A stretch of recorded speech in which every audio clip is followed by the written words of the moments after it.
এই মুহূর্তে শেখ হাসিনা বার্ন ইনস্টিটিউটে আছেন সহকর্মী সাব্বির আহমেদ। সেখানকার পরিস্থিতি জানতে সরাসরি যোগ দিচ্ছি তার সঙ্গে। সাব্বির, প্রতিনিয়তই তো মৃত্যুর সংখ্যা বাড়ছে, কি অবস্থা দেখছেন সেখানে?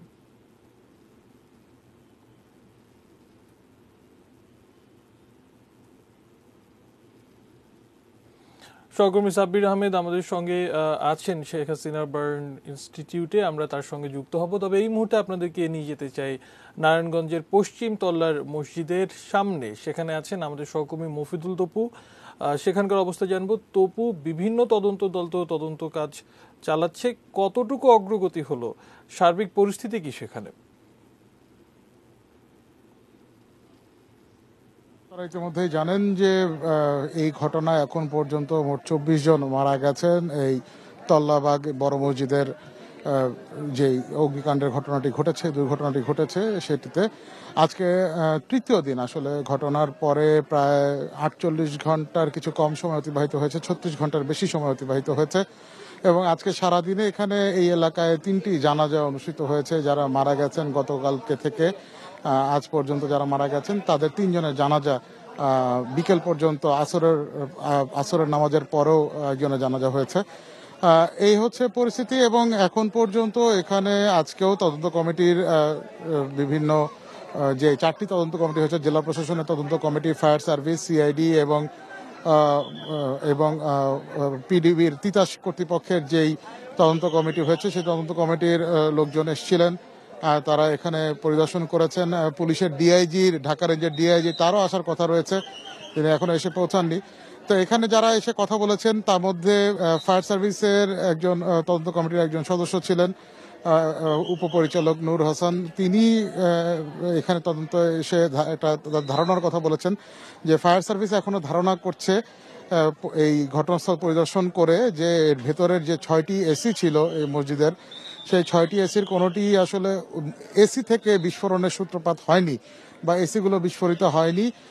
ফ্রেয়ন গ্যাসের যে অস্তিত্ব পাওয়া গেছে সেগুলো এসিরই ফ্রেয়ন গ্যাস, কিন্তু সেগুলো আগে ঘটনাটি ঘটেছে গ্যাসের লিকেজ থেকে।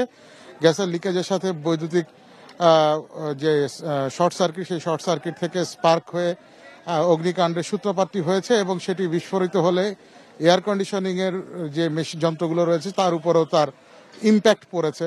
এটা হচ্ছে এই ইম্প্যাক্টে এসিগুলো ধ্বংস হয়েছে ইম্প্যাক্টের কারণে, বিস্ফোরণের ইম্প্যাক্টে, এমন একটি কথা তারা বলছেন। তবে এখনো তারা কোনো ধরনের কনক্লুশনে আসেননি। তারা যেহেতু 10 দিনের সময় নিয়েছেন, এই তাদের তদন্ত রিপোর্টে, পূর্ণাঙ্গ তদন্ত রিপোর্ট যেটি তারা জমা দেবেন, সেখানেই একদম পুঙ্খানুপুঙ্খ বিশ্লেষণ শেষে তারা তাদের যে মতামত, ফায়ার সার্ভিসের যে মতামত, সেটি তারা প্রদান করবেন। সুতরাং এখনই কোনো ধরনের কনক্লুশনে তারা আসছেন না বা কোনো ধরনের উপসংহার তারা টানছেন না যে তদন্তে তারা এটাই মনে করছেন, সেই পর্যায়ে এখনো তারা আসেনি। তদন্ত চলছে, আরো বিস্তারিত তদন্ত শেষে, আরো খুঁটিনাটি বিশ্লেষণ শেষে তারা চূড়ান্ত প্রতিবেদন জমা দেবেন। এবং যে 4টি সংস্থা তারা তাদের মতো করে প্রত্যেকে তার নিজস্ব সংস্থা, নিজস্ব তদন্ত কমিটির প্রোটোকল অনুযায়ী তারা তদন্ত করছেন। তবে উৎসুক জনতার ভিড় একটি বড় সমস্যা হয়ে দাঁড়িয়েছে এবং এখানে প্রচুর মানুষজন ভিড় করছেন। সারাদিন ধরেই মানুষজন উকিঝুঁকি দিচ্ছেন, দিয়ে তারা দেখার চেষ্টা করছেন ঘটনাস্থলটি, মসজিদটির ভেতরে দেখার চেষ্টা করছেন। যদিও সেটি এখন কর্ডন করা, কিন্তু তারপরও মানুষজনের ভিড় কিন্তু একটা বড় সমস্যা তৈরি করছে। কারণ এমনিতেই জায়গাটি খুবই সরু, ন্যারো এবং একই সঙ্গে নর্দমার পানি মিশে মোটামুটি এই জায়গাটি চলাচলের অনুপযুক্ত একটি এলাকায় পরিণত হয়েছে।